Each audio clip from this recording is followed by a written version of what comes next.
A long time ago, items were traded over a series of routes called the Silk Road.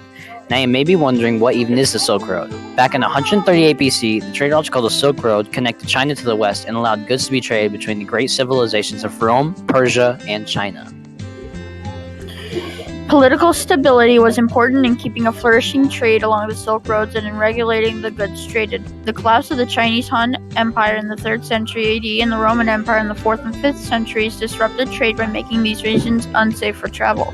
Other powers took over their role, most notably the Sassanid Empire in Western Asia and the Sogdians further east, under whose administration the Silk Roads thrived once more.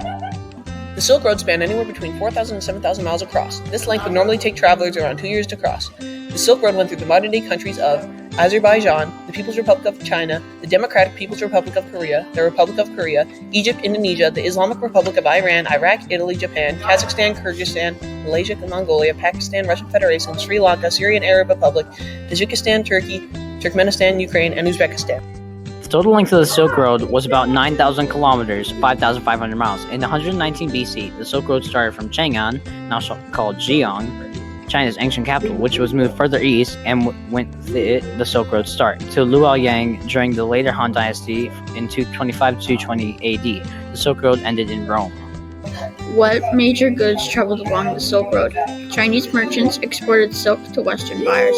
From Rome and later Christian kingdoms, wool, gold, and silver traveled eastward. China played a massive role in trading exotic goods to the Silk Road. One of these was, you guessed it, silk. Silk was very comfortable and expensive, so it was a symbol of wealth. They would trade silk for things like well-bred horses.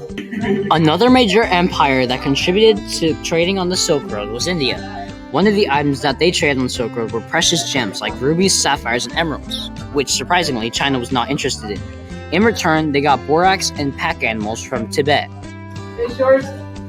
As far as is known, the ancient Romans were the first to develop the segmental arch.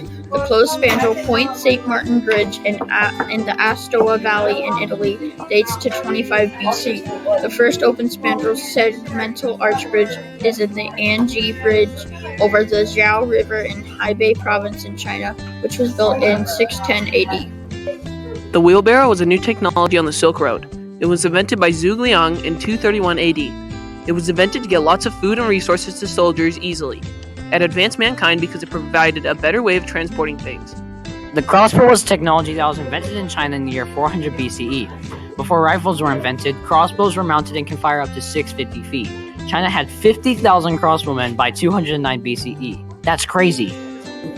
Religion spread like a wildfire on the Silk Road. Religious people take their worship to other places and get other people to join them.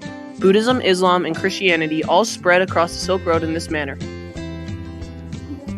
In particular, Pakistan is situated along one of the branches of the Silk Road, which served as an important highway for the movement of humans and trade across Eurasia and linked most parts of Asia with the Mediterranean basin. The Silk Road isn't used as much today and is recognized as a World Heritage Site, but trade is still utilized in the spread of culture and religion. It can even introduce people to new types of food and technology created by other countries. It also helps build stable nations that helps the economic and cultural state of them.